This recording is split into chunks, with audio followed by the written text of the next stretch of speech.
മക്കളെ വാ, കളിച്ചത് മതി, ഇന്ന് ഇത്രയും മതി. വാ മക്കളെ, കുളിച്ച് പ്രാർത്ഥിച്ച് ഭക്ഷണം കഴിക്കാം. അമ്മേ, കുറച്ചുകൂടി കഴിഞ്ഞിട്ട് വരാം. പറ്റില്ല, ഇപ്പൊ തന്നെ വരണം. അമ്മേ, ഇന്നെന്താ കഴിക്കാൻ? വിശക്കുന്നു. ചപ്പാത്തിയുണ്ട്, ചിക്കൻ കറിയുണ്ട്. എന്നാൽ ഞാൻ 3 കഴിക്കും. എന്നാൽ ഞാൻ 5 കഴിക്കും. എത്ര കഴിച്ചാലും കൊള്ളാം.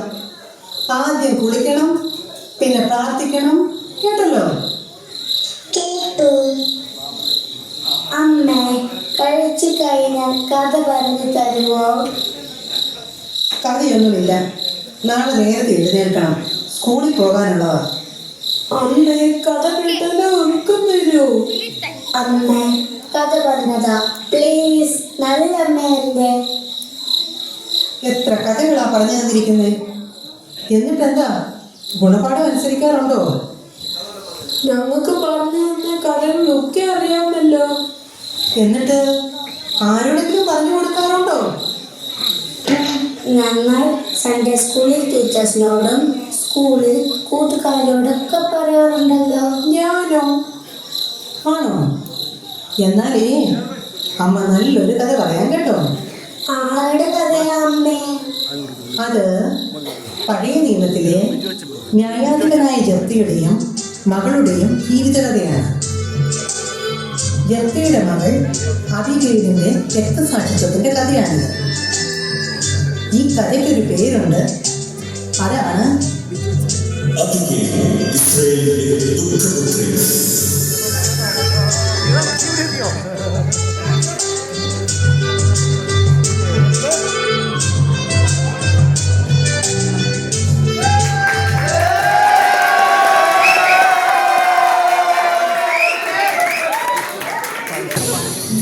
ഗിലെയാദുകാരനായ ജിഫ്ത അതിശക്തനായ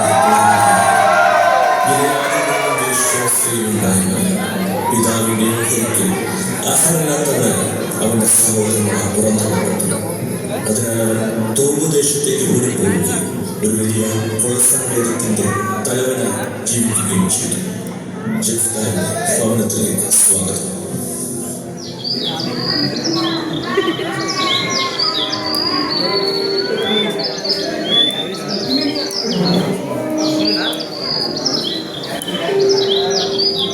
അങ്ങേക്ക് എന്ത് പറ്റി?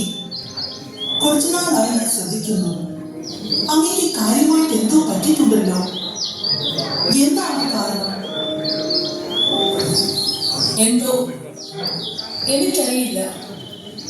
എന്തൊക്കെയോ അനിഷ്ടങ്ങൾ സംഭവിക്കാൻ പോകുന്നത് പോലെ ഒരു തോന്നൽ. മാത്രവുമല്ല, എന്റെ പിതാവ് സ്വപ്നത്തിൽ പ്രത്യക്ഷപ്പെട്ട് എന്നോടെന്തോ പറയാനുള്ളതുപോലെ. സാരമില്ല, യഹോവയായ ദൈവം നമ്മുടെ കൂടെയില്ലേ?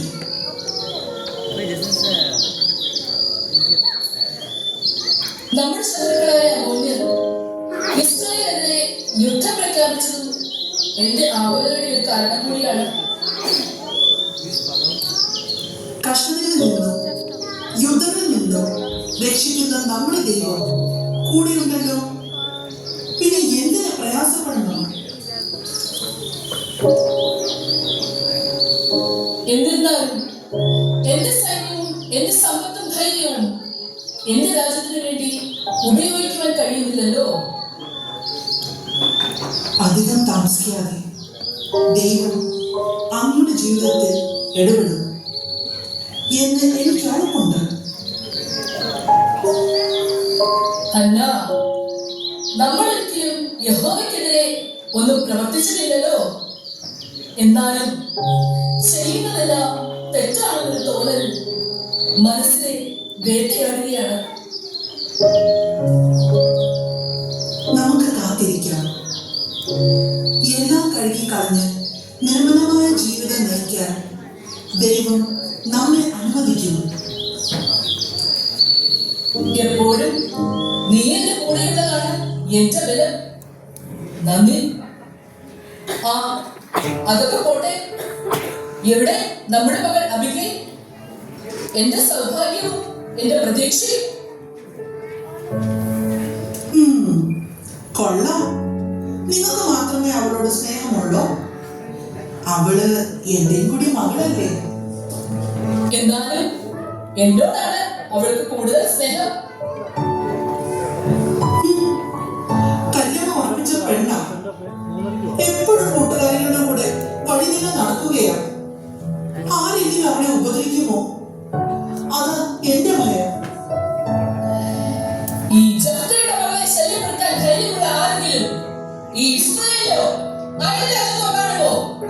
അങ്ങനെ സംഭവിച്ചാൽ ഈ ജഫ്തയുടെ വാഴയിൽ അവന്റെ തല തൂങ്ങി നിൽക്കും. മകളെ വിളിക്കാൻ.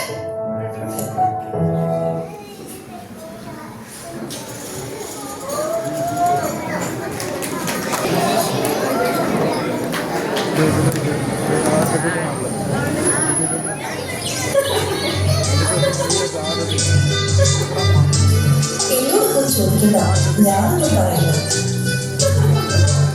എന്നോട് പറഞ്ഞു, എന്താ എന്റെ മനസ്സിൽ? ഞങ്ങളൊന്ന് കേൾക്കട്ടെ. ഒരു നാട്ടുകാരി ഞങ്ങൾക്കറിയാം.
വിവശയായി തെരുവിൽ തിരയുന്നതാരേ നീ യെരൂശലേം പുത്രി ഏറ്റവും വിവശയായി തെരുവിൽ തിരയുന്നതാരേ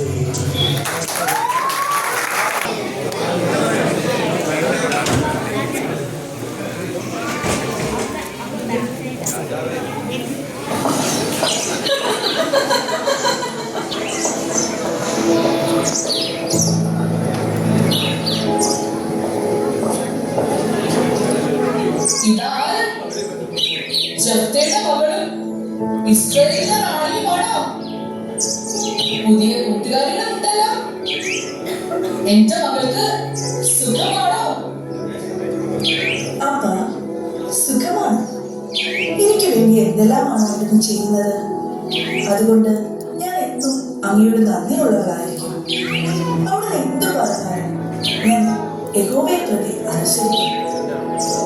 ഈ പിതാവിന് സന്തോഷമായി മകളെ. യഹോവയായ ദൈവം എനിക്ക് തന്ന നിധിയല്ലേ നീ.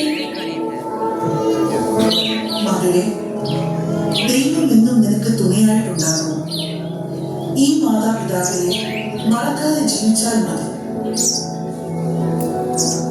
തീർച്ചയായും ഈ മകൾ നിങ്ങളുടെ പ്രിയ മകളായി എന്നും നിങ്ങളുടെ കൂടെ ഉണ്ടായിരിക്കും. വാ, നമുക്ക് പോകാം.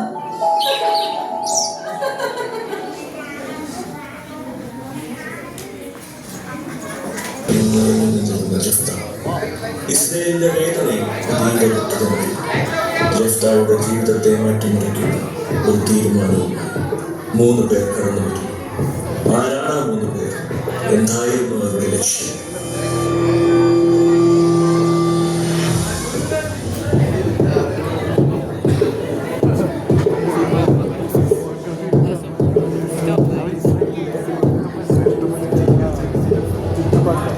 ഈ അവസ്ഥയിൽ നമ്മുടെ ജനത്തിന്റെയും രാജ്യത്തിന്റെയും ഗതി എന്താകും? എൽക്കാനാ, ആ പറഞ്ഞത് ശരിയാണ്. നമ്മുടെ ജനം ദൈവത്തിനെതിരായി തെറ്റ് ചെയ്തുകൊണ്ടാണ് അവിടുന്ന് നമ്മെ ശിക്ഷിക്കുന്നതും ശത്രുക്കളുടെ വാളിന് ഇരയാക്കുന്നതും. നിങ്ങൾ പറഞ്ഞത് ശരിയാണ്. ബാൽദേവനും അന്യദൈവങ്ങളും നമ്മുടെ ജീവിതങ്ങളെ നിയന്ത്രിക്കാൻ തുടങ്ങിയപ്പോൾ ആരംഭിച്ചതാണ് നമ്മുടെ ഈ കഷ്ടകാലം. സൂര്യ, അങ്ങയുടെ നിഗമനം എത്ര ശരിയാണ്. ഒന്നുമില്ലാതെ നിന്ന അമോന്യരുടെ കാക്കലാണ് നമ്മുടെ ജീവിതം ഇപ്പോൾ. അബ്ദുലായ എനിക്കും ജനത്തിനും ജീവൻ നൽകിയത് യഹോവയായ ദൈവമാണ്. നാം കരഞ്ഞപേക്ഷിച്ചപ്പോഴൊക്കെ ദൈവം ശത്രുക്കളിൽ നിന്നും രക്ഷിച്ചു. എന്നാൽ നാം ദൈവത്തിന് നന്ദി പറയാതെ ദൈവത്തിൽ നിന്ന് അകന്നുപോയി. ആ ശിക്ഷയാണ് യുദ്ധത്തിന്റെ രൂപത്തിൽ നമ്മെ നശിപ്പിക്കുന്നത്. ഈ വലിയ യുഗത്തിൽ നിന്ന് നമ്മെ രക്ഷിക്കാൻ എന്താണ് മാർഗമെന്ന് നമ്മൾ ആലോചിച്ച് തീരുമാനിക്കണം.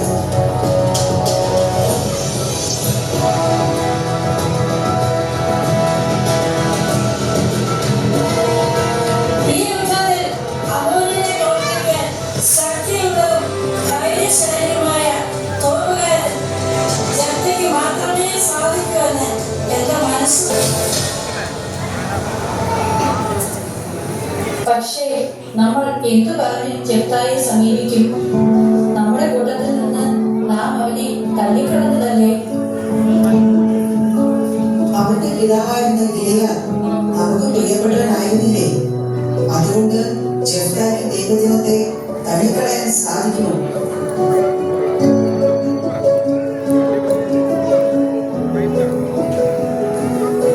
എന്തായാലും നമുക്ക് ജനതയുടെ സഹായം ചോദിക്കാം. മാത്രമല്ല, നമ്മുടെ നേതാവായി അവനെ വാഴിക്കുകയും ചെയ്യാമെന്ന് അവന് വാഗ്ദാനം കൊടുക്കാം. ഒരു പക്ഷേ അവൻ വരുമായിരിക്കും. എന്നാൽ ഇപ്പോൾ തന്നെ നമുക്ക് പോകാം.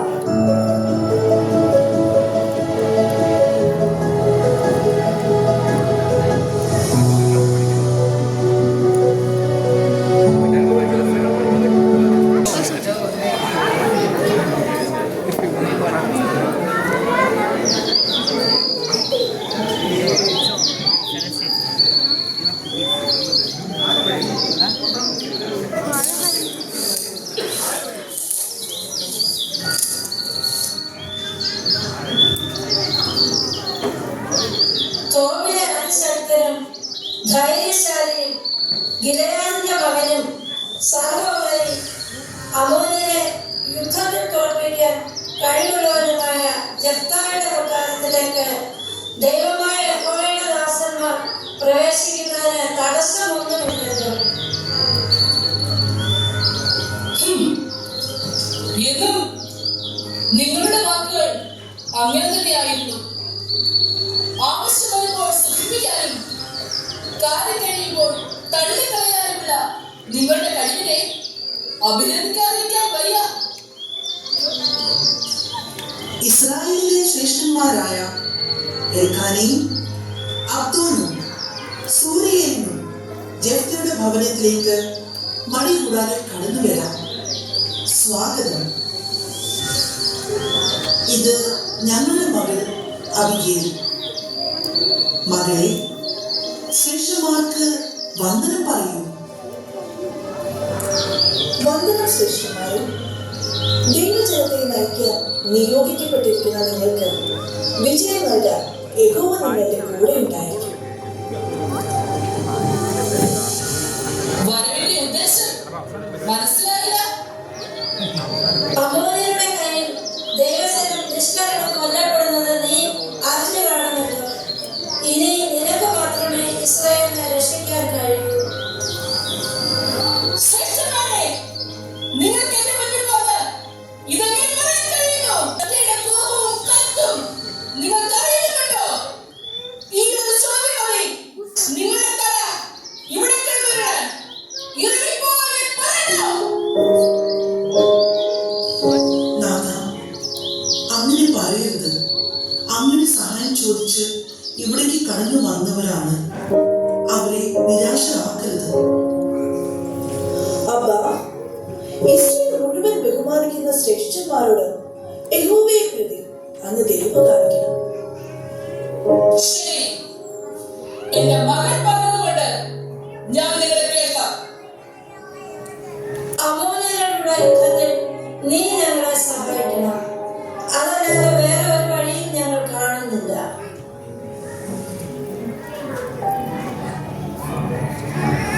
നിങ്ങൾ എന്നെ വെറുക്കുകയും എന്റെ പിതാവിന്റെ ഭവനത്തിൽ നിന്ന് അടച്ചിടുകയും ചെയ്തില്ലേ?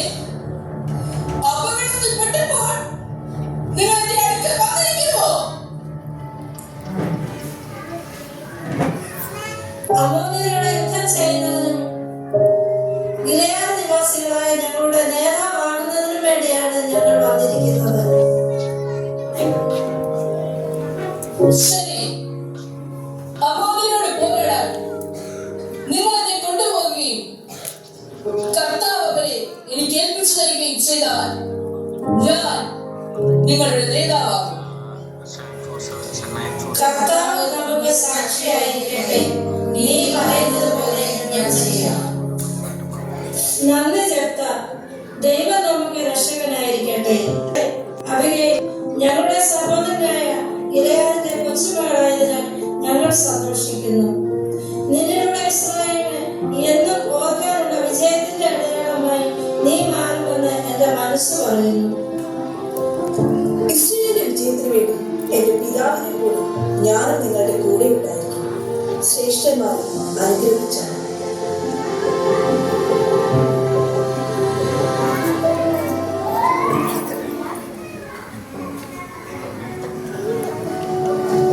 അങ്ങ് എത്ര വലിയവനായി എന്നറിയാമോ?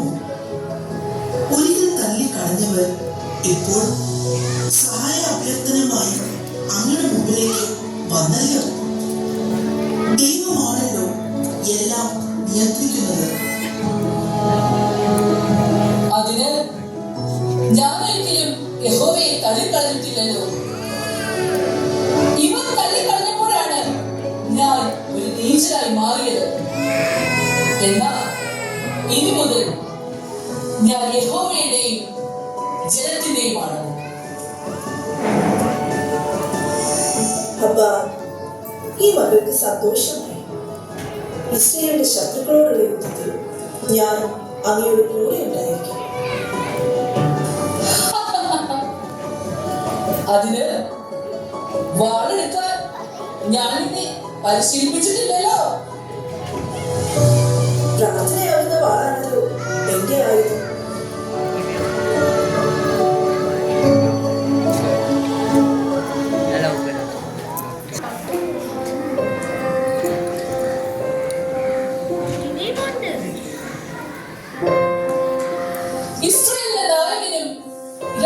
ശ്രേഷ്ഠമായ യഹോവേ, ഞാൻ ഈ സന്നിധിയിൽ ഒന്നുമല്ലാത്തവനാണ്.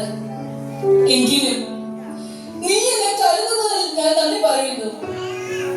നിന്റെ ജനത്തെ രക്ഷിക്കുന്നതിന് ഞാൻ തയ്യാറാണ്. ഈ ദാസനെ അതിന് ശക്തരാക്കിയാലും നിന്റെ ആത്മാവിനെ എനിക്ക് നൽകിയാലും ഇതാ ഞാൻ അങ്ങേ സന്നിധിയിൽ നേർച്ച ചെയ്യുന്നു.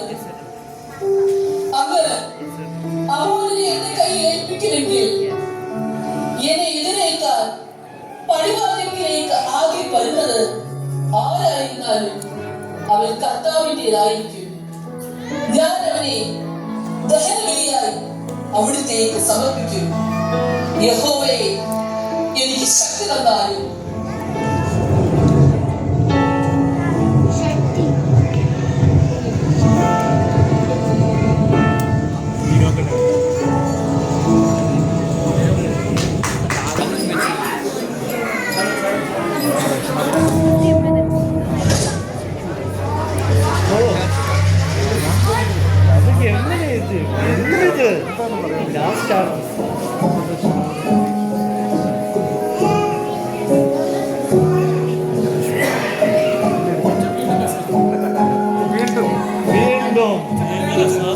പ്രിയ സഹോദരങ്ങളെ, ന്യായാധിപനായ ജഫ്തായുടെ ജീവിതത്തിലെ ഒരു സംഭവമാണ് നാടകരൂപത്തിൽ നിങ്ങളുടെ മുമ്പിൽ അവതരിപ്പിക്കപ്പെടുക.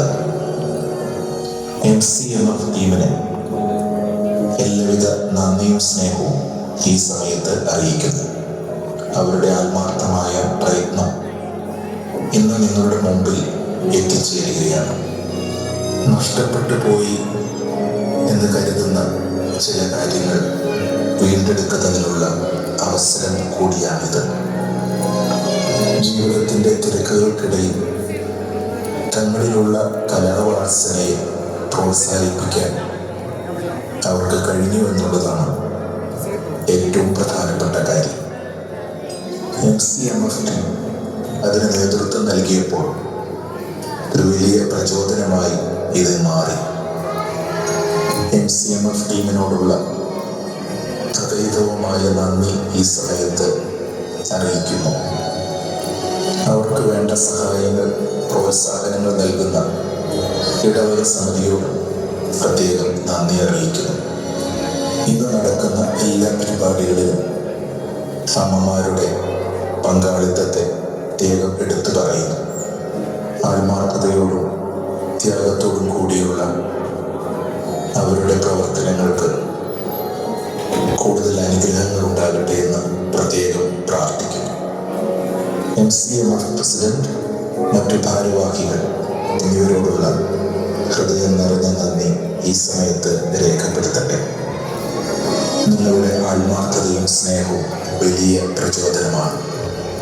അടുത്ത ഒരു രംഗത്തോടുകൂടി ഈ ലഘുനാടകം അവസാനിക്കുകയാണ്. എന്താണ് ജഫ്തായുടെ ജീവിതത്തിൽ പിന്നീട് സംഭവിച്ചതെന്ന് അടുത്ത രംഗത്തിൽ കൂടെ നമുക്ക് കാണാം.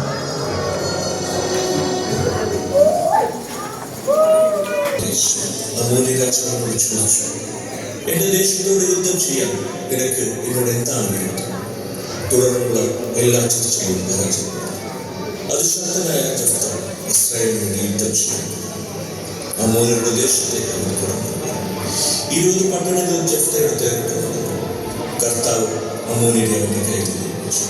വലിയ അമ്മോനിയ ഇസ്രായേലിന് കീഴടങ്ങി. ഇതാ ജഫ്ത വിജയശ്രീലാളിതനായി കടന്നു വരുന്നു.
ചെയ്തു.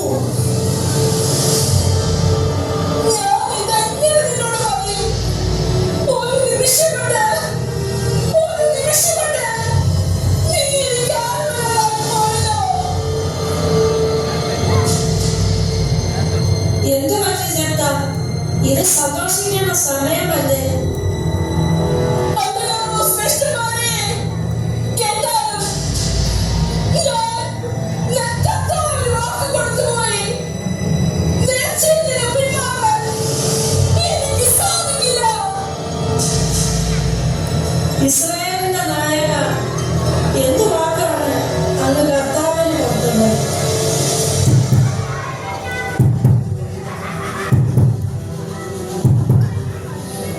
ഞാൻ യുദ്ധത്തിൽ ജയിച്ചു വരുമ്പോൾ എന്നെ എതിരേൽക്കാൻ ആരാണോ ആദ്യം വന്നത്, അവനെ ഞാൻ ബലിയായി നൽകിക്കൊള്ളാമെന്ന വാക്ക്.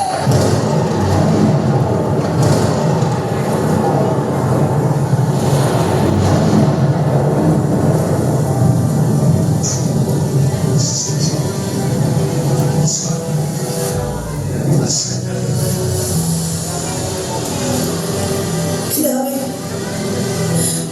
ഞാൻ അങ്ങയുടെ ഏക മകളല്ലേ? എന്നെ ഒന്ന് നോക്കുമോ?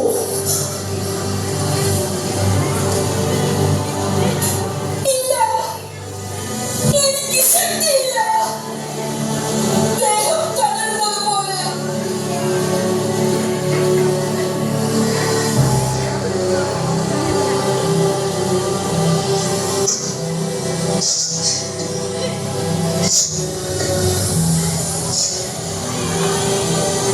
അപ്പാ, വിട പറയാൻ സമയമാകിയല്ലേ?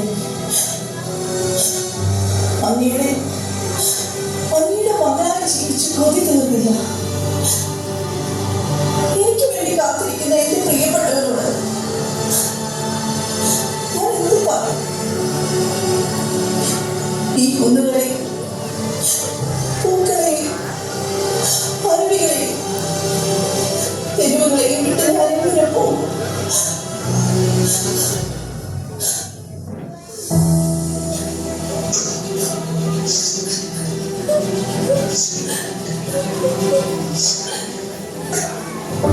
പിതാവേ, അങ്ങ് കർത്താവിന് വാക്ക് കൊടുത്തെങ്കിൽ അതനുസരിച്ച് എന്നോട് ചെയ്തു കൊടുക്കുക. കർത്താവ് നമുക്ക് വിജയം നൽകിയല്ലോ. ആശ്വാസം തരാൻ എനിക്കത് ധാരാളം. നിനക്കിതെങ്ങനെ പറയാൻ സാധിക്കുന്നു മകളെ? ഞാൻ കർത്താവിന്റെ ദാസിയും അങ്ങയുടെ മകളുമല്ലേ. എനിക്കതിന് സാധിക്കും. പിതാവേ,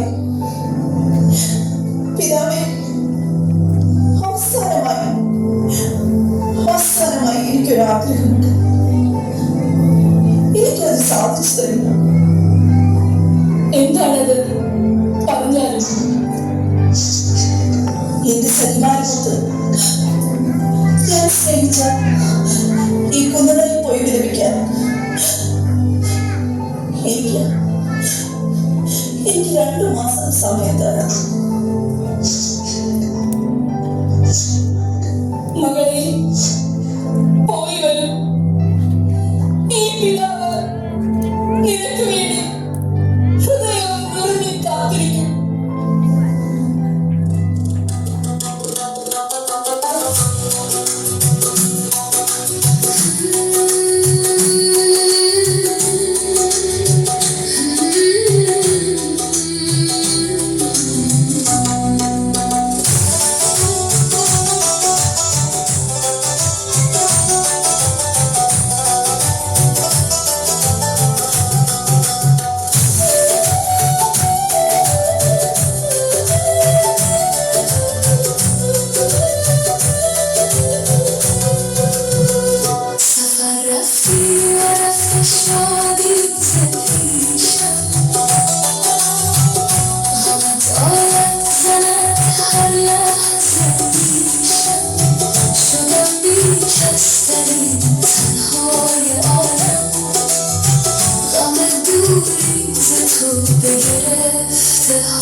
ഹൃദയം നുറുങ്ങിയ വേദനയോടെ ജെഫ്ത തന്റെ മകളെ യാത്രയായിരുന്നു.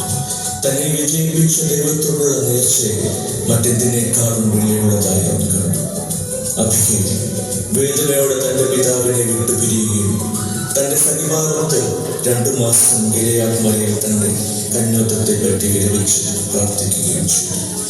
സന്തോഷത്തോടൊപ്പം വേദനയും ബാക്കിയായി എന്നേക്കുമായി അബിഗയിൽ യാത്രയായിരുന്നു. അവൾ തുള്ളിച്ചാടി നടന്ന മരച്ചെരുവുകളും അരുവികളും പൂക്കളും തെരുവുകളും വേദനയോടെ ഇന്നും അവളെ കാത്തിരിക്കുന്നു. ഗിലെയാദുകാരനായ ജെഫ്തയുടെ പുത്രിയെ ഓർത്ത് ഇസ്രായേൽ പുത്രന്മാർ വർഷം തോറും 4 ദിവസം കരയാൻ കൂട്ടുക പതിവായിരുന്നു. സ്നേഹത്തിന്റെയും ആത്മസമർപ്പണത്തിന്റെയും ഓർമ്മയായി അബിഗയിൽ ഇന്നും ജീവിക്കുന്നു. യുദ്ധങ്ങൾ തുടർന്നുകൊണ്ടേയിരുന്നു. എല്ലാത്തിലും ജെഫ്തയ്ക്കായിരുന്നു വിജയം. അവൻ ഇസ്രായേലിൽ 6 വർഷം ന്യായപാലനം നടത്തി. ഗിലെയാദുകാരനായ ജെഫ്ത ഒടുവിൽ മരണത്തിന് കീഴടങ്ങി. സ്വന്തം പട്ടണമായ ഗിലെയാദിൽ അവന്റെ പ്രിയമകനായ അബിഗയിലിന്റെ കൂടെ അവനും ചേർക്കപ്പെട്ടു. പ്രിയ കലാസ്നേഹിതരെ, എല്ലാവരും നാടകം ആസ്വദിച്ചും വിശ്വസിക്കുന്നു.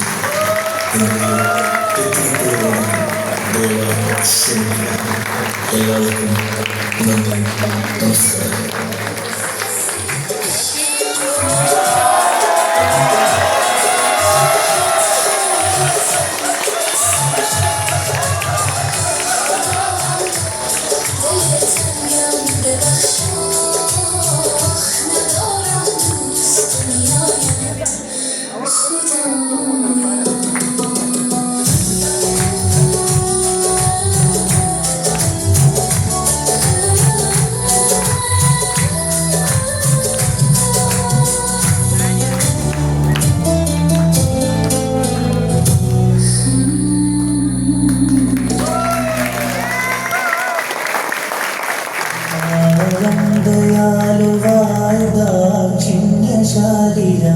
വാഴുന്നോരീശ്വരൻ തിരുനാമത്തിൽ നിഖില ലോകങ്ങൾക്കും ഏകരക്ഷകനാകും അഖിലേശ്വരനല്ലയോ സകല സ്തുതിയും.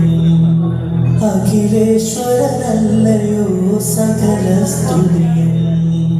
പരമകാരുണ്യവാൻ കരുണാനിധിയേ, വിധി പറയും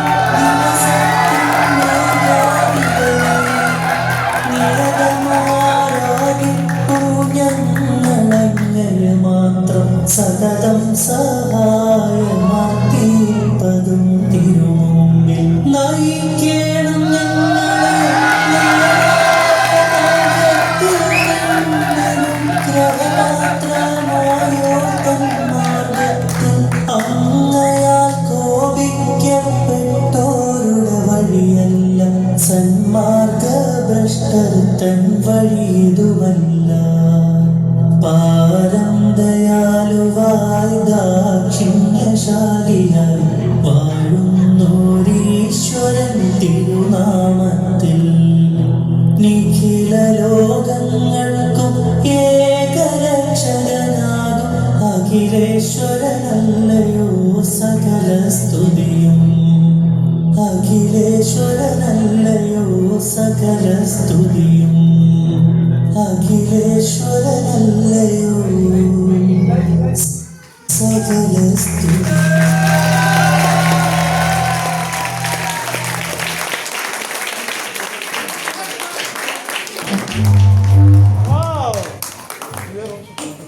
ഇവരോടൊപ്പം വേദി പങ്കിടാനായി ഇതിന് പിന്നിൽ പ്രവർത്തിച്ച മിസ് കൃപ സിസ്റ്റർ ജോർജിനെയും ഈ നാടകത്തിന്റെ ചുക്കാനായ റെവറൻഡ് ഫാദർ മൈക്കൽ വടക്കേ വീട്ടിലെയും ഈ വേദിയിലേക്ക് ക്ഷണിച്ചുകൊണ്ടു.